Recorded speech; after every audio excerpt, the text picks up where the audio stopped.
Bismillahirrahmanirrahim. Assalamualaikum warahmatullahi wabarakatuh. Nama saya Helmi Fitriansyah dari jurusan Hukum Ekonomi Syariah kelas Muamalah B.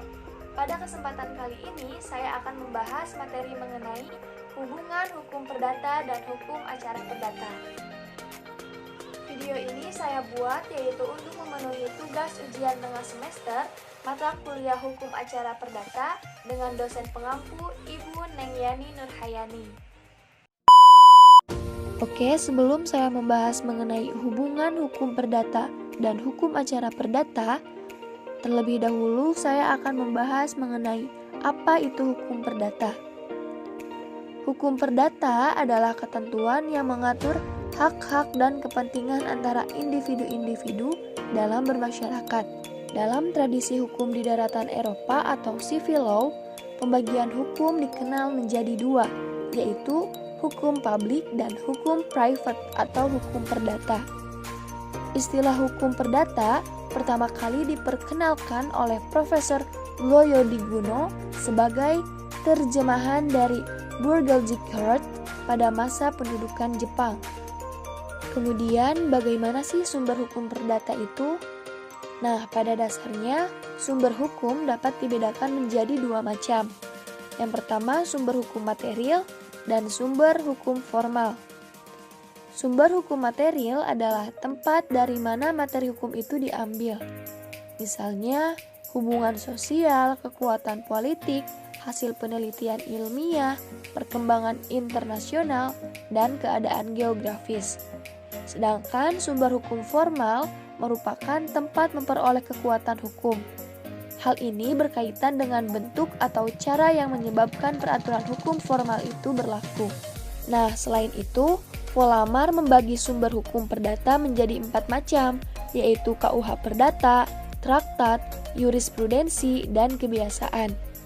Nah, dari keempat sumber tersebut dibagi lagi menjadi 2 macam, yaitu sumber hukum perdata tertulis dan tidak tertulis. Kemudian, apa sih yang dimaksud dengan hukum perdata tertulis dan tidak tertulis? Nah, yang dimaksud dengan sumber hukum perdata tertulis yaitu tempat ditemukannya kaidah-kaidah hukum perdata yang berasal dari sumber tertulis. Umumnya yaitu kaidah hukum perdata tertulis terdapat di dalam peraturan perundang-undangan, traktat, dan jurisprudensi. Kemudian, sumber hukum perdata tidak tertulis adalah tempat ditemukannya kaidah hukum perdata yang berasal dari sumber tidak tertulis, seperti yang terdapat dalam hukum kebiasaan atau hukum adat.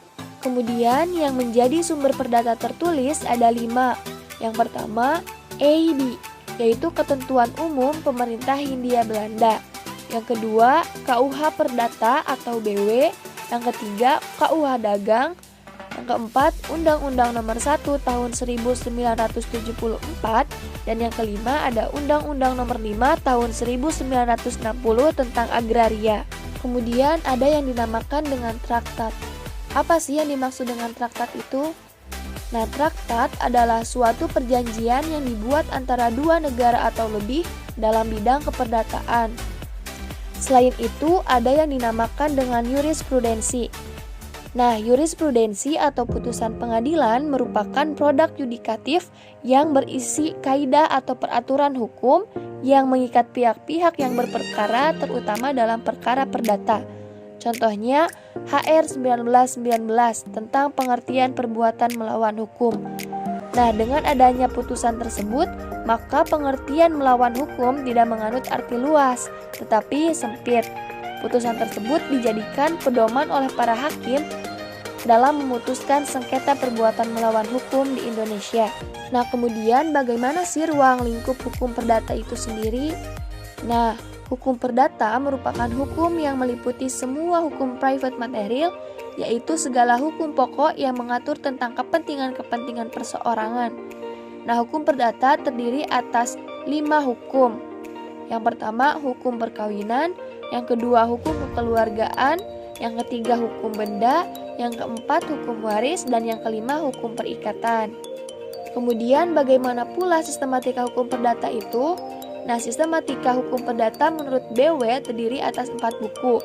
Buku 1 tentang orang yang memuat hukum tentang diri seseorang dan hukum keluarga.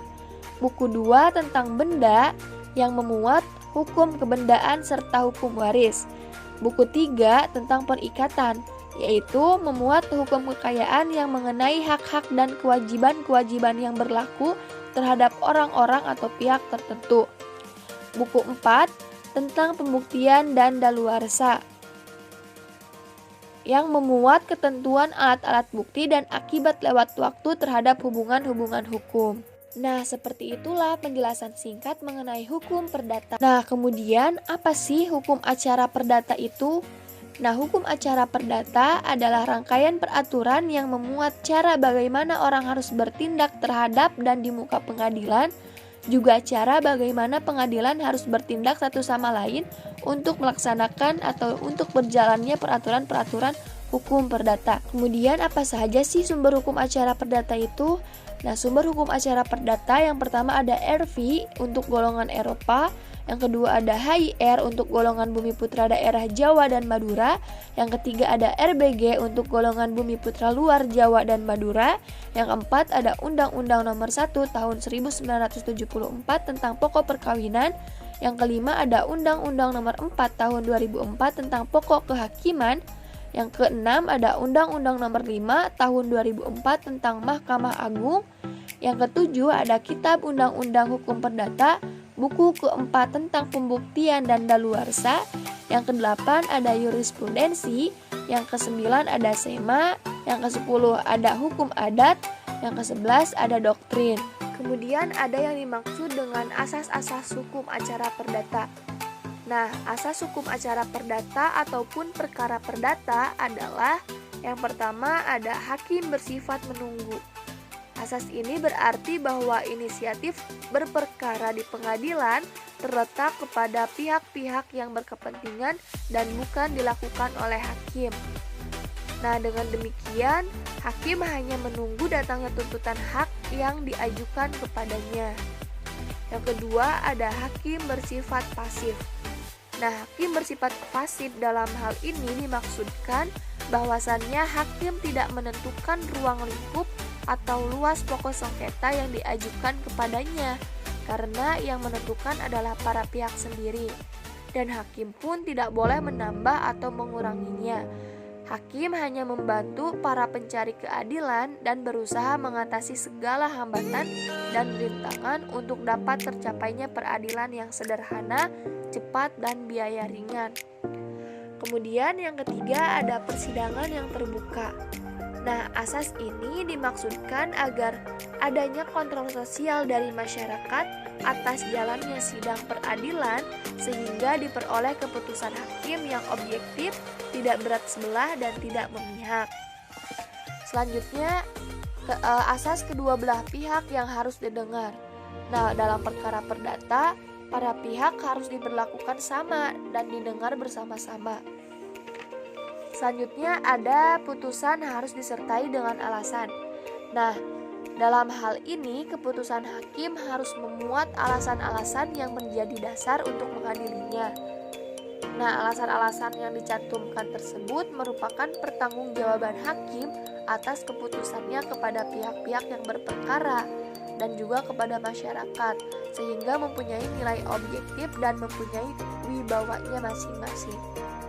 Kemudian asas yang terakhir yaitu asas sederhana, cepat, dan biaya ringan.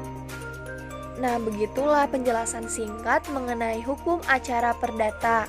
Nah, masuk kepada pokok pembahasan yang sebenarnya akan saya bahas, yaitu mengenai hubungan hukum perdata dan hukum acara perdata.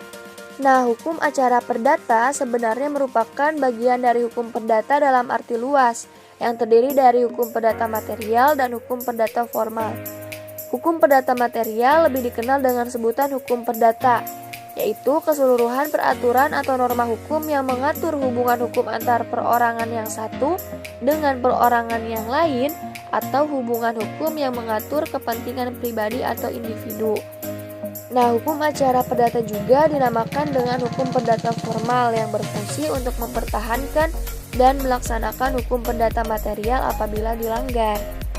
Hukum acara perdata adalah keseluruhan peraturan atau norma hukum yang mengatur tata cara seseorang atau badan pribadi mempertahankan dan melaksanakan hak-haknya di peradilan perdata. Dengan kata lain, hukum acara perdata adalah hukum yang mengatur tata cara bersengketa di peradilan perdata. Nah, pernyataan tersebut terdapat dalam Undang-Undang Nomor 48 Tahun 2009 tentang kekuasaan kehakiman. Baik, cukup sekian pembahasan materi dari saya. Mohon maaf apabila masih terdapat banyak kekurangan. Semoga bermanfaat. Wassalamualaikum